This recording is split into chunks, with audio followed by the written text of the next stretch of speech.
Zoom Online es una base de datos que está pensada para ser desarrollada por periodistas, que es el equipo que trabaja en ella en consejo de redacción, y para los periodistas que son los asociados de consejo de redacción. La primera pregunta sería ¿por qué hacer una base de datos? Y de hecho fue lo que nos preguntamos al momento de desarrollarla y de pensar en ella. Si es necesaria y qué vamos a hacer con ella. Entonces empezamos a ver por qué realizarla, por qué sería necesaria. Primero porque gran parte de la información pública en Colombia y en otros países, ya lo mencionaba alguna persona del público con su pregunta, pues está, para empezar, dispersa.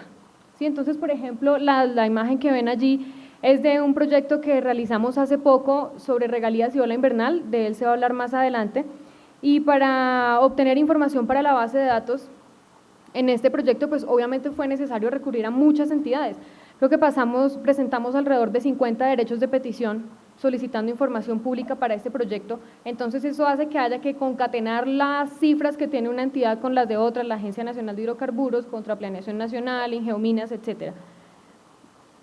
Por otra parte, la información está también lejana, la información pública. ¿A qué me refiero con lejana? Hay mucha información que está centrada en Bogotá, en las oficinas de las entidades a nivel nacional acá. Entonces, por ejemplo, si un periodista de otra ciudad, de Cali, quiere saber cuál es la lista de financiadores de la campaña de su alcalde, pues tiene que recurrir al Consejo Nacional Electoral, que está en Bogotá, y que tiene la información principalmente en este formato, es decir, muchos formularios diligenciados a mano en fotocopias de sus archivos. Entonces, eso no es verdadero acceso a la información para un periodista que incluso vive en una ciudad lejana a Bogotá. Y por otra parte, está incluso ilegible gran parte de la información. Esto que más o menos se alcanza a ver allí fue el primer tipo de información con el que arrancamos la base de datos, y son las declaraciones particulares de intereses particulares de los congresistas.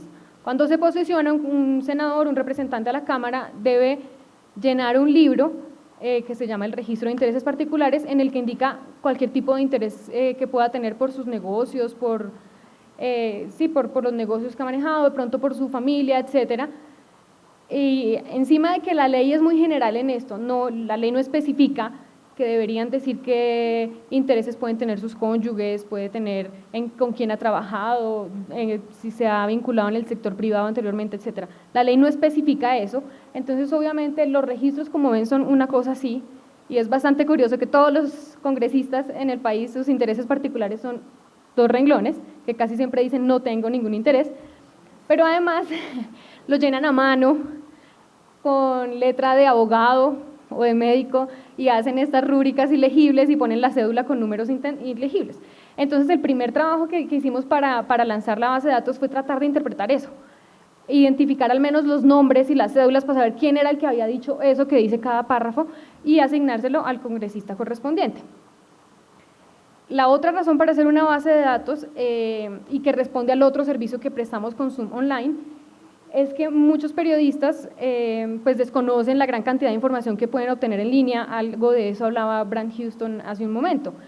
Entonces, digamos que hemos tratado de reunir, ya les voy a contar un poco más adelante, pero pues hay mucha información, incluso en páginas web colombianas, un poco para contestarle también a la persona del público que hacía esa pregunta, sobre antecedentes de todo tipo, profesiones, abogados, arquitectos, médicos, ingenieros, información sobre las afiliaciones al sistema de seguridad social de una persona, sus multas, su licencia de tránsito, si tiene propiedades en Miami, es decir, hay mucha información que se puede encontrar en línea y que pues a veces por desconocimiento no la aprovechamos. De hecho, además de tener esta información recolectada en la base de datos, hacemos capacitaciones para que los periodistas pues puedan conocer estas herramientas.